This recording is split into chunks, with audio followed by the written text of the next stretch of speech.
안녕하십니까, 반갑습니다. 증시각도기 곽상준입니다. 이 강의를 들으신 분들은 성공할 확률이 굉장히 높아지신 거예요.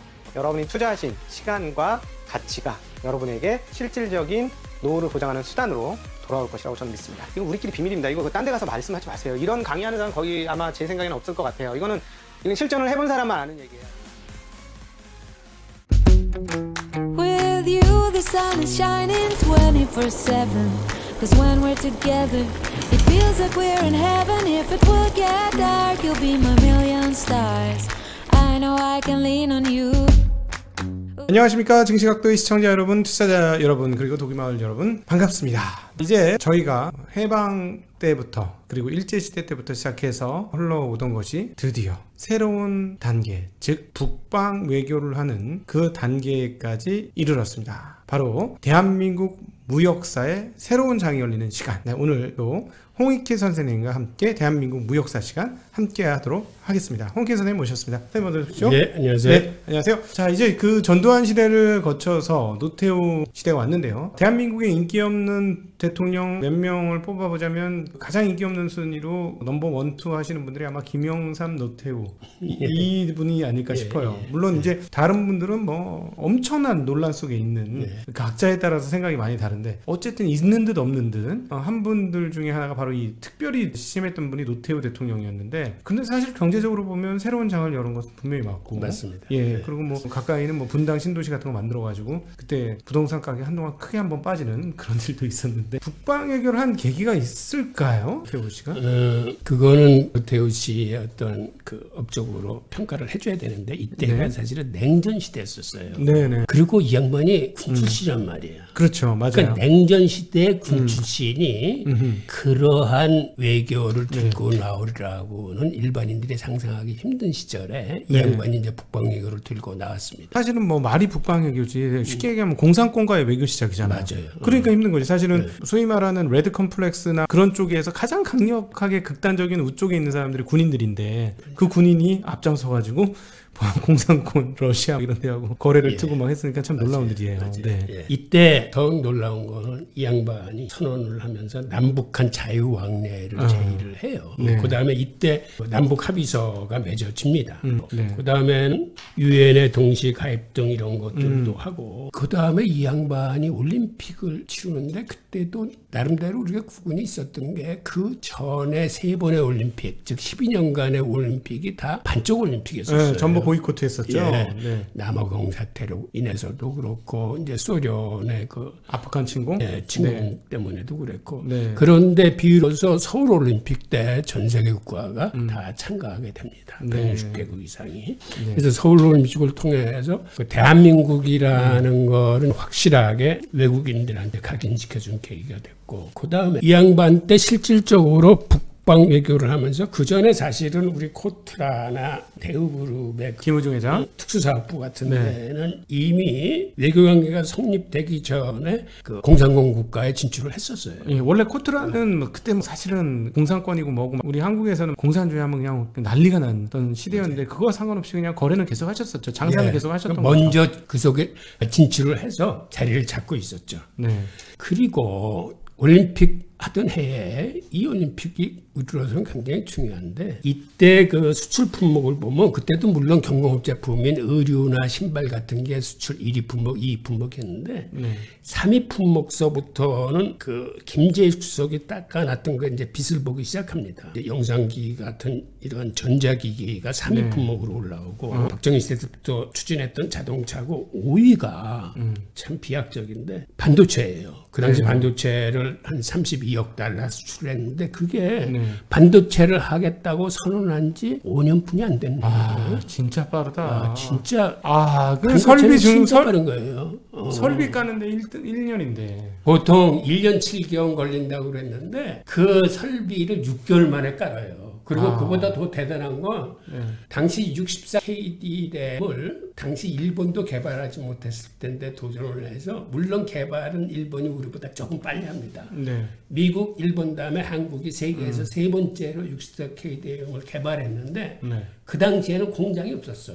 아, 먼저 네. 개발해놓고 연구실에서 랩에서 그 다음에 빨리 공장질하고 다 고쳐가지고 1년 7개월짜리 공세를 6개월 만에 끝나고 반도체를 생산하기 시작합니다. 역시 속도전의 왕자야.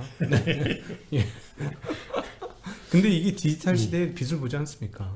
과거 김재익 수석이 물가를 잡고 자유무역주의를 시행하면서 그 빛이 1986년서부터 보기 시작하는데 근데 3조 호황 때문에 그런 건 아니고 물론 3조항도 커요. 네. 그 당시에 국제금리도 내리고 뭐 유류도 내리고 물가도 내리고 한 거를 받긴 했지만 네. 그럼에도 불구하고 3조 호황으로 그 당시 다른 나라들 뭐 미국, 유럽, 일본, 동남아 할 거 없이 네. 다른 나라는 그렇게 큰 호황을 누리지 못하는데 유독 한국이 그 과실을 따먹고 가장 호황을 누립니다. 실제로 80년대에 우리나라 경제 성장률이 연평균 10%인데 네. 그게 세계 최고예요. 그렇죠. 요즘에 중국이 10% 할 때 중국이 최고였으니까요. 네. 역시 준비를 했기 때문에 그런 맞아요. 기회를 잡았다라고도 볼 수 있겠네요. 네, 3조 호황이 왔다. 그래서 전두환 씨가 말년에 계속한 얘기가 그 얘기야. 당신들 3조 호황 때문에 우리가 잘 된다 그러는데 다른 나라 봐.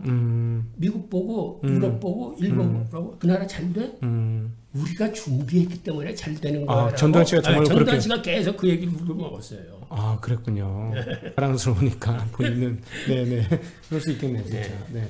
그 다음에 그때부터 우리가 이제 무역 흑자를 보기 때문에 그 전까지만 해도 우리 외채가 한 510억 달러 했었는데 이걸 근 80억, 90억씩 연간 흑자를 보니까 이제 외채들을 갚아나가고 네. 조금 숨통이 트이니까 1989년서부터 비로소 해외여행 자유화가 돼요.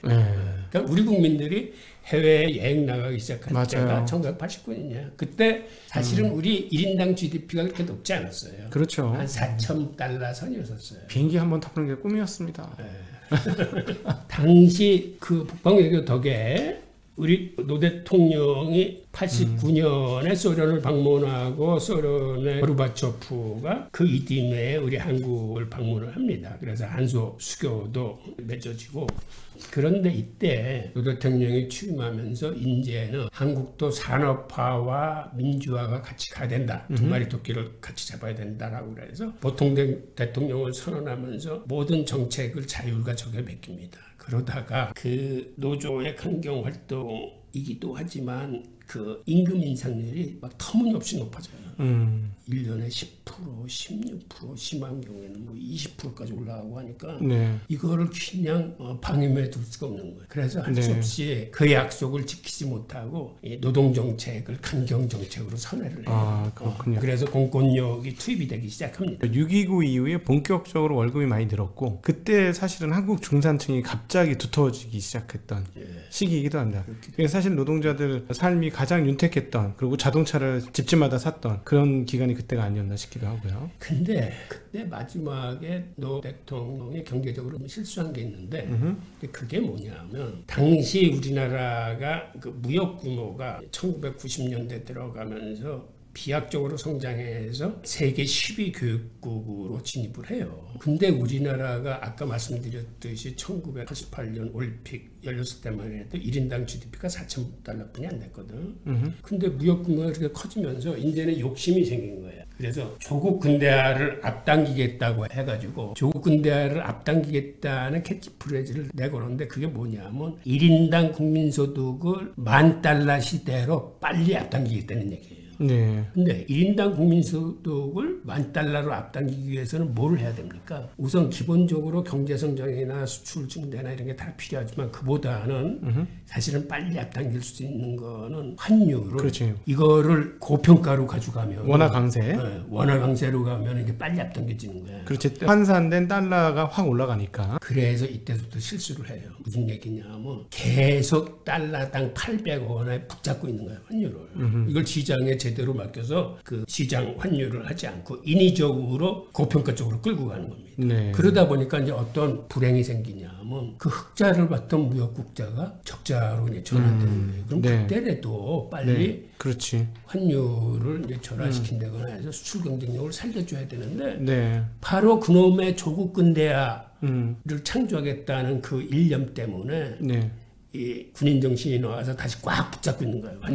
환율을. 네. 이게 사실은 실제로 저희들이 1997년에 IMF를 당한 거는 사실은 13년 동안 우리가 환율을 1대 800으로 계속 붙잡고 있었어요. 예. 이건 참 바보 같은 짓인데 설사 대통령이 그런 의지를 갖고 있다 하더라도 그거는 경제 참모들이 네. 제대로 된 그 경제관을 주입시켜가지고 그건 시장에 맡겨야 됩니다. 네. 그래야 우리가 수출 경쟁력도 다시 살아나고 그러니까는 절하자는 얘기가 아니라 환율은 시장에 맡겨야 돼. 하여튼 인위적으로 개입하면 그게 절상이건 절하건 그건 바람직한 게 아니에요. 항상 환율은 그런 식으로 했다가는 작살나는 상황들이 발생했죠. 영국의 소로스한테 당해가지고 하루아침에 1조 달러 날려버리고 그러니까 1조 원. 네. 결과적이지만 IMF 때까지 13년 동안 우리가 고평가된 환율을 주고 있었다는 얘기는 이건 경제학적으로 잠깐 풀면은 당시 미국의 연평균 인플레이션이 3%였어요. 예. 근데 우리나라는 그 13년 동안 연평균 5.4% 인플레이션이에요. 거의 2배 가까이 빨리 돈 가치가 떨어지고 있었던 그렇죠. 거죠. 네. 그래서 13년을 모아놓으면 그게 30% 이상의 차이가 납니다. 네. 그러면 구매력 평가설에 의해서라도 800원이 최소한 30% 정도는 절하됐어야 되는 거야. 그거를 막무가내로 800원에 붙잡고 있었기 때문에 네. 계속 무역 적자를 보면서 무역 적자를 보니까는 외채는 점점 증가하고 하면서도 그걸 누가 하나 제대로 얘기하는 사람이 없었구나. 어떤 면에서 IMF는 가장 큰 책임이 우리나라 경제 관료들하고 금융인들이에요. 네. 그걸 그 상태로 끌려간 거지. 네. 그런 거 보면 역설적으로 네. 전두환 때 김재희가 얼마나 탁월하게 경제를 운영했는지를 알 수 있는 거죠. 네. 예. 그러니까 나중에 가면 한국 물건 안 팔리고 난리가 났던 맞아요. 거죠. 예. 맞아요. 특히 IMF 사태 한 4년간 우리 무역 적자가 굉장히 극심했는데 그래서 나라가 부도가 될 판인데도 그때까지도 그걸 붙잡고 있었다는 건 참 한심한 거죠. 네. 그다음에 그 당시에 어떤 일이 있었냐면 1991년도에 북한이 이라크에 미사일을 수출합니다. 그걸 진짜? 사전에 미국 정보부가 정보를 캐치를 해서 네. 그 북한 상선을 계속 추적을 했어요. 그 북한 사상도 이 미 함정이 자기들을 추적한다는 걸 알고 방향을 틀어가지고 이라크 쪽으로 접촉하지 않고 저쪽 시리아 쪽으로 쭉 올라가 버리는 거야. 그 통에 미국 함정이 그걸 놓칩니다. 그래서 물건을 저쪽 시리아에다 풀어서 거기서부터 트럭으로 이라크로 들어갔어요. 그래서 지금 미국이 저렇게 북핵에 신경 쓰는 거는 사실은 당시 북한의 잠수함 기술 이란에 들어가서 이란 잠수함 개발에 공헌을 하거든요. 그러니까는 북한의 무기나 핵 기술이 이란이나 이라크 쪽으로 흘러 들어가지 못하게끔 막는 게 사실은 이스라엘 모사드, 이스라엘 정부가 굉장히 촉각 세우면서 바라보는 일이고 이스라엘이 촉각을 져서 바라본다는 얘기는 미국을 뒤에서 이렇게 주도하는 세력인 유대인을 의식한 미국 정부가 앞에 나서서 그걸 대행하는 거예요, 사실은. 네. 그러니까 미국의 북핵에 대한 우려는 곧 이스라엘에 대한 우려고 그거는 북한이 이란이나 이라크와 같은 커넥션이 그거를 중간에서 차단하려는 게 미국과 이스라엘의 저거죠. 그러니까 사실은 그렇게 말씀을 하셔서 그 맥락으로 살펴보면은 북한 문제가 풀리는 거. 사실은 뭐 많은 분들이 뭐 남한과 북한의 교류를 얘기하지만 북한 입장에서도 생각하기에 그건 별거 아니라고 생각할 수 있을 것 같아요. 결국은 문제가 풀려면 미국하고 북한하고 문제가 풀려야 되고 에너지 수급이 돼야 되고 뭐 이런 상황이니까 그렇게 따지고 보면 결국은 이란 문제가 해결이 되어야 북한 문제가 해결이 된다라는 논리도 충분히 성립하는 거 맞습니다. 아닌가. 맞습니다. 그래서 네. 지금 바이든 정부 들어서서 이제 이란 문제를 다시 해결하겠다고 드는데 그거는 어떤 우리한테는 괜찮은 신호인데 문제는 우리나라 운명을 미국에 있는 유대인 강요들이 많이 의지할 수 있는 영향력을 갖고 있다는 거거든요. 네. 이게 사실은 IMF 사태 때도 한번 발동을 했었어요. 네. 그 당시에 클린턴 대통령이 한국을 부도를 낼 것이냐 말 것이냐를 주요 강요 3명하고 백악관 비밀 회의에서 회의를 했을 적에 대통령을 제외한 3인방이 최유대인이야. 그 당시 루빈 재무부 장관하고 올브라이트 국무장관하고 코온 국방부 장관인데 이 사람이 다 유대인이야. 네. 그 당시 한국을 부도내느냐를 문제를 재무부 장관은 이건 민간은행들 문제니까 문제니까 민간은행들한테 맡기자. 그랬을 적에 그거를 반대하고 나온 게 코온 국방부 장관이에요. 네. 한국은 그렇게 처리할 수 있는 나라가 아니다. 네, 경제적으로만 봐서는 안 된다. 거기에 예. 우리 미군들이 지금 그 10몇 명 들어가 있는데 예.